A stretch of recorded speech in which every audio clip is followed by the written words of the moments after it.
Hello dear students, welcome back to ranker JEE advance channel. This is Gaurav from IIT Kanpur. So students, आप सभी जानते ही हैं कि advance channel पे जो कंटेंट अपलोड किया जाता है वो specially advance point of view से होता है। तो बहुत सारी वीडियोस एडवांस चैनल पे है, आप लोग जानते ही हैं। कभी टॉपिक को लेके डिस्कशन है, कभी क्वेश्चंस को लेके किसी एडवांस लेवल का प्रॉब्लम, मोस्ट प्रोबेबल क्वेश्चन की आ सके इस तरह का क्वेश्चन, या फिर PYQs को लेके, ठीक है। तो और उसमें इन्वॉल्व कॉन्सेप्ट्स हम लोग डिस्कस करते हैं। तो बहुत सारे लोग बोलते थे कि ये जो क्वेश्चंस आप डिस्कस कर रहे हैं they are good, but we should also discuss passage type questions, ठीक है। तो मुझे लगा कि हाँ भाई ठीक है, तो आज मैं पैसेज वाले ही क्वेश्चन लेके आया हूँ। उसमें हम लोग देखेंगे कि जो एडवांस में क्वेश्चंस आते हैं जेई के एडवांस पेपर में, आप लोग मतलब देख के लगेगा कि हाँ ये क्वेश्चन है, ऐरा गैरा कुछ नहीं है क्वेश्चन। मतलब आप कहीं से स्टार्ट करेंगे और केमिस्ट्री के कहीं कोने पे जाके गिरेंगे, और तब जाके आपका क्वेश्चन सही सॉल्व होगा। और अगर आपने सही सब हर स्टेप पे सही किया तो, जैसा कि ये क्वेश्चन ही देख लीजिए, आपको लगेगा कि मैं कुछ भी बोल रहा हूँ। ये क्वेश्चन जैसे दिया हुआ है, अगर आप ध्यान से देखें तो आप एक सिंपल सी सबस्ट्रेट देखेंगे यहाँ पे, और बहुत सारे रिएजेंट्स देखेंगे। आपको लगेगा कि भाई रिएक्शन मैकेनिज्म है, बहुत सारे रिएजेंट्स यूज हुए हैं, है ना। तो हम फॉलो करते जाएंगे, शायद हो जाए। पहली बात तो ये एक टीडीएस प्रोसेस है, बहुत सारे रिएजेंट्स, जितना ही ज़्यादा स्टेप होगा किसी रिएक्शन में, किसी भी प्रोसेस में जितना ज़्यादा स्टेप होगा उतना ही एरर का चांसेस बढ़ता है, ठीक है। तो इतने सारे रिएजेंट्स आप अप्लाई करवाएंगे तो एरर के चांसेस तो बढ़ते ही हैं, ठीक है। अगर आप सिली मिस्टेक भी करते हैं तो अल्टीमेटली किसी एक स्टेप में अगर आप सिली मिस्टेक करते हैं तो अल्टीमेटली आपका प्रोडक्ट नहीं आने वाला है उस तरह का। और ऑप्शन आपकी गलतियों को देख के ही बनाया जाता है कि कोई बच्चा इस स्टेप पे गलती करेगा तो कहाँ जाके वो एंड कर सकता है क्वेश्चन को, ठीक है। तो थोड़ा सा तो होता है यार, लेवल तो होता है अच्छा। तो और उसके बाद अगर आपने ये सब फॉलो करा भी लिया सही सलामत, फिर उसके बाद आप आ गए ऑप्शन मिलाने। तो आप यहाँ आने के बाद आपको ना कुछ नए नए टर्म्स मिलने लगे, नोवा, लैक, बेकेलाइट, टेरलिन, ठीक है, मेलामाइन पॉलीमर। तो कहीं ना कहीं आप पॉलीमर चैप्टर में आपको खींच के ले गया ये ऑप्शन, ठीक। अब आप सोचिए कि पहली बात तो ये सारे रिएजेंट्स के रोल आपको पता होना चाहिए। दूसरी चीज, अब उन जो प्रोडक्ट बना है, ठीक है, उससे कुछ रिएक्शन करवा के आपको पॉलीमर का कॉन्सेप्ट आना चाहिए था ना। बहुत सारे पॉलीमर्स के प्रोसेस वगैरह पूछा गया है, ठीक है। और ऐसा वैसा पॉलीमर नहीं, अब देखो नोवालेक पूछा गया, बेकेलाइट पूछा गया, बहुत ही ज्यादा सिमिलर होते हैं ये सब, इनके सिंथेसिस प्रोसेस भी बहुत सिमिलर होती है। तो अगर थोड़ा सा भी कंफ्यूजन होगा तो शायद आप यहाँ पे कंफ्यूज होंगे। और तीसरी चीज ये कि ये मल्टी करेक्ट है, ठीक है। तो आप लेवल समझ सकते हैं, ठीक है। आइए देखते हैं। पहले तो हम लोग को एक अच्छी चीज ढूंढनी पड़ेगी। अच्छी चीज ये है कि ये जो सारे ऑप्शंस हैं चारों में आपको P4 P4 P4 P4, मतलब हमें और सारे प्रोडक्ट्स नहीं देखने हैं, P2 P3 नहीं ध्यान देने हैं, ठीक है। P4 से ही हमारा काम हो सकता है ये क्वेश्चन का, चारों ऑप्शंस में P4 है, ठीक है। तो हम ओरिएंटेड हो जाएंगे P4 की तरह, प्रोडक्ट नंबर 4 की तरह। अब वो भी 2 स्टेप में आएगा, और 2 कहने के लिए बहुत सारे स्टेप्स के बाद आएगा, ठीक है। तो हम लोग अगर आ जाएं, स्टार्ट कर दे, तो यहां से ये रिएक्शन दी हुई है, आपका सबस्ट्रेट है, 5 मेंबर्ड रिंग है आपके पास, और यहाँ पे CH2OH दिया हुआ है, ठीक है। और उस पे H3O पॉजिटिव, और दूसरा, चलो पहला यही कर लेते। अच्छा, जिन लोगों को नहीं पता है, जैसा ये मिक्सचर आपको दिखता है ना, तो ये अंडरस्टूड होना चाहिए कि इसमें H+ भी है और H2O भी है। जरूरत पड़ने पे दोनों ही अपना रोल दिखा सकते हैं। ये चीज अगर किसी को नहीं पता है तो नोट कर लेना ये बात को, ठीक है। अब H+ है इसमें सिंस, तो ये क्या करेगा, लोन पेयर यहाँ पे आएगा, H को एब्स्ट्रैक्ट करेगा, और लोन पेयर आता है, लोन पेयर की एनर्जी ज्यादा होती है, ठीक है। तो अगर ऐसी बात होगी तो यहां पे क्या बनेगा आपका, CH2OH, 5 मेंबर्ड रिंग रहेगी ये, OH2 पॉजिटिव। और जैसे ही ऐसा होगा यहां से H2O बाहर निकलेगा। बहुत ही फिजिबल स्टेप होती है ये। जब H2O बाहर निकलेगा तो आपके पास बचेगा क्या, कार्बोकैटायन, जो कि एक रिंग के जस्ट बाहर है। अब कार्बोकैटायन ये चाहता है कि ऐसा हो ताकि वो रीअरेंजमेंट कर सके। आपने देखा हुआ है कार्बोकैटायन की स्टेबिलिटी में, अब जब रीअरेंजमेंट होगा तो इसमें से कोई सा एक एल्किल चेन यहाँ पे माइग्रेट करेगी और कार्बोकैटायन इधर की तरफ शिफ्ट करेगा। और जब ऐसा होगा तो ये 6 मेंबर्ड रिंग हो जाएगी 5 से, और एक 2 डिग्री कार्बोकैटायन का फॉर्मेशन होगा, ठीक है। और उसके बाद हम लोग बात कर चुके हैं कि ये जो H2O है ये भी अपने रिएक्शन मिक्सचर में है, तो ये रोल प्ले करेगा। अब जब ये रोल प्ले करेगा तो यहां से आपको सिंपल सा एक 2 डिग्री अल्कोहल का फॉर्मेशन होगा। और कोई पॉसिबिलिटी? ठीक है, आपने ये मतलब पहला रिएजेंट आपने देख लिया। अब देख सकते हैं कि H3O पॉजिटिव, और आप 3 स्टेप में ये रिएक्शन लिख रहे हैं।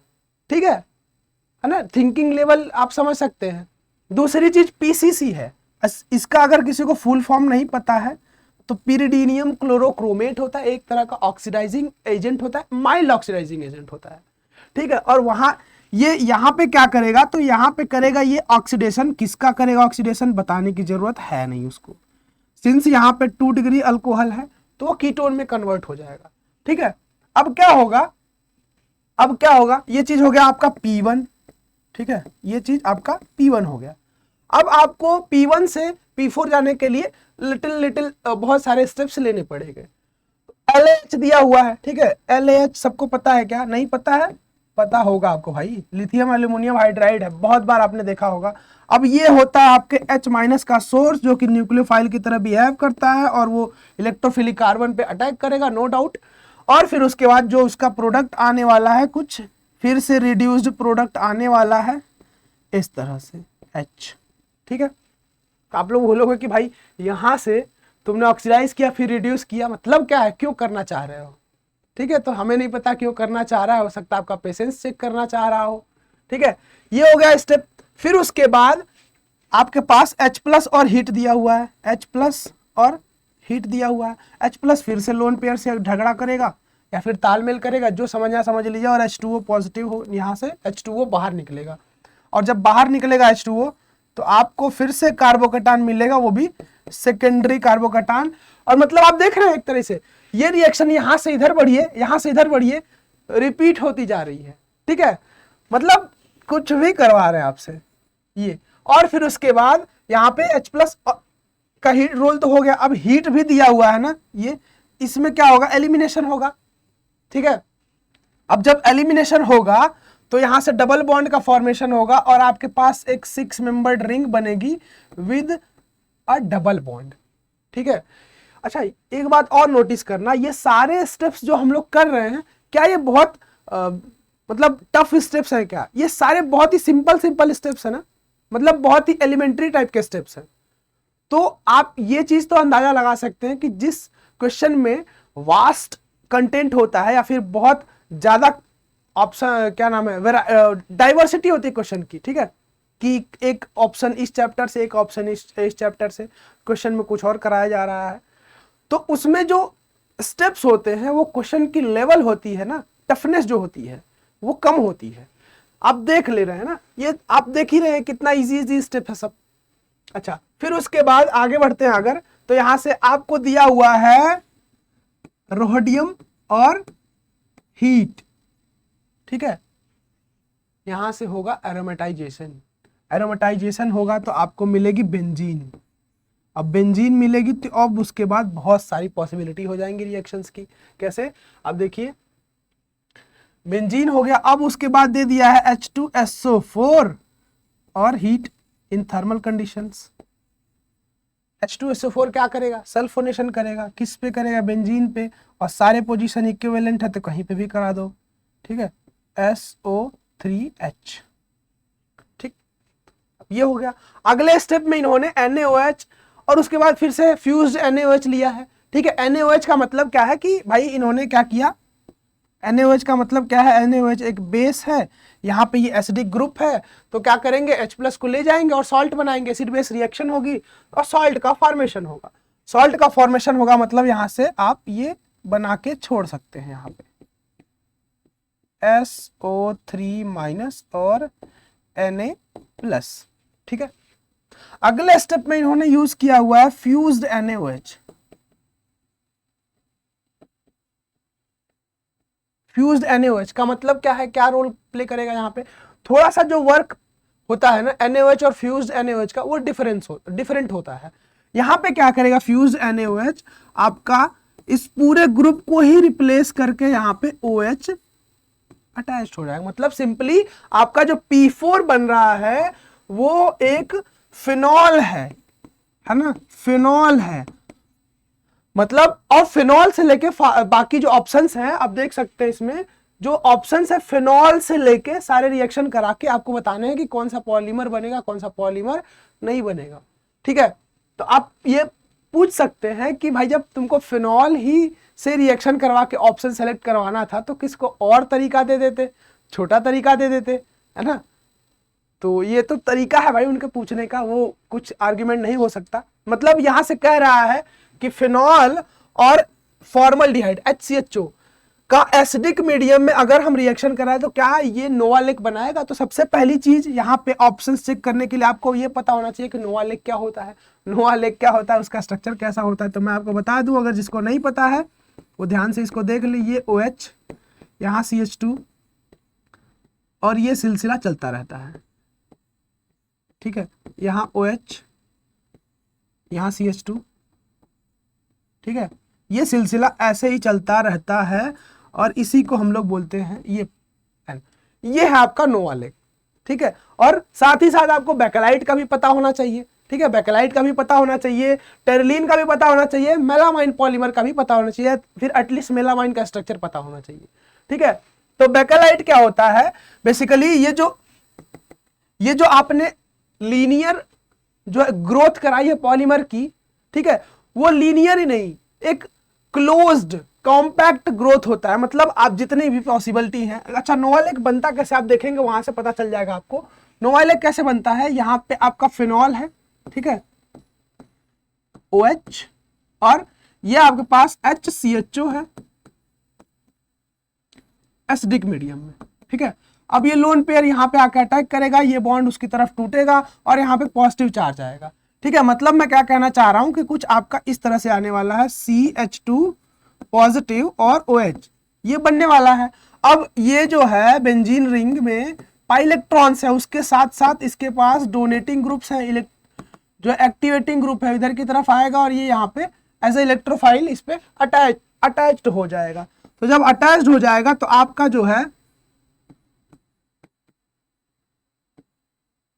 रिंग होगी कुछ इस तरह से बनेगी, यहाँ पे पॉजिटिव चार्ज आ जाएगा फॉर टाइम बिंग, यहाँ पे CH2 और OH हो जाएगा और यहाँ वाला H क्या करेगा, वापस जाएगा और ये फिर से इस तरह से, मतलब ये अगले स्टेप में आपका फिनॉल एज इट इज हो जाएगा और एक ग्रुप उस पर ऐड हो जाएगा CH2OH। ठीक है, ये हो जाएगा। मैं बता रहा हूं कि नोवालेक बनता कैसे है। ठीक है, और फिर उसके बाद आपका क्या होगा, चलिए यहां से H+ अभी है मीडियम में है, फिर से H2O जो OH वाला लोन पेयर है उसके साथ खिलवाड़ करेगा, यहाँ से OH2 बनेगा और ये बाहर निकलेगा। मतलब आपके पास एक फिर से इलेक्ट्रोफाइल जनरेट हो जाएगा, यहाँ से OH और CH2 पॉजिटिव ये बन जाएगा। ठीक है, और अगले स्टेप में अगर ऐसा होता है तो आपके पास एक और यहां से जो है इक्विवेलेंट फिनॉल का क्या करेगा, OH है यहां पे। ठीक है,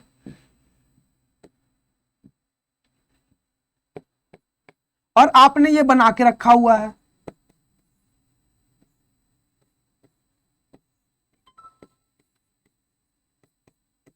ठीक है, रिंग के बारे में मत सोचना, थोड़ा सा टेढ़ा हो गया है जल्दी जल्दी में। लो भाई बना ही देते हैं, नहीं तो कहोगे कि क्या है फिर से टेढ़ा हो गया क्या। चलो सही से बनाते हैं इसको।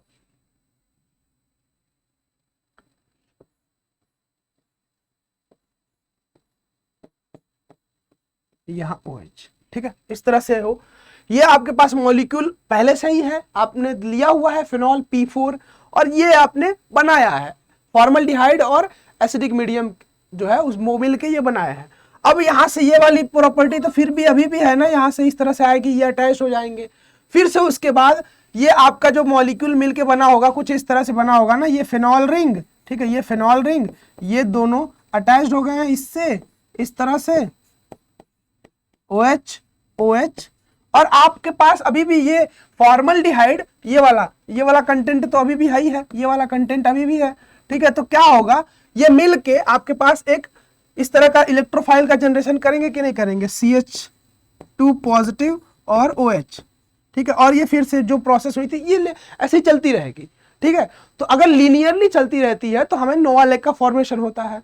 अगर यही काम ये CH2OH, ये CH2OH कहीं यहां से, ये ऑर्थो पैरा डायरेक्टिंग ग्रुप है, ऑर्थो पैरा, ठीक है, ऑर्थो डायरेक्टिंग ग्रुप है, तो अगर ऑर्थो ओरिएंटेड प्रोडक्ट बनेगा लीनियर, सिर्फ और सिर्फ लीनियर प्रोडक्ट बनेगा, ऑर्थो ओरिएंटेड बनेगा, तो हमें नोवा लेग का फॉर्मेशन होगा।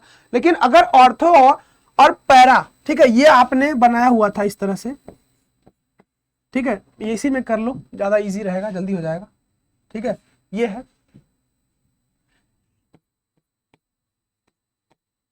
ऐसे, ठीक है। और आपके पास अभी भी इलेक्ट्रोफाइल यही है CH2+ और OH। अगर इस OH ने हेल्प करी थोड़ी सी, तो ये वाला इधर से पैरा पोजीशन में भी तो अटैच हो सकता है, तो पैरा पोजीशन पे अटैच होगा और फिर से उसके बाद अटैच होने के बाद ये OH बाहर निकलेगा OH2 के फॉर्म में, H2O के फॉर्म में, तो यहाँ पे फिर पॉजिटिव चार्ज आएगा, फिर कोई फिनॉल आएगा, इस तरह से चारों तरफ मतलब इस वाले ऑर्थो पे हो गया, इस वाले ऑर्थो पे भी होगा, इस वाले ऑर्थो पे भी होगा, पैरा पे होगा, इस वाले पैरा पे होगा, और इन दोनों के ऑर्थो में भी होगा, ऐसे नीचे वाले में। मतलब आप समझ रहे हैं ना किस तरह से ग्रोथ हो रहा है, 2 डायमेंशनल ग्रोथ हो रहा है।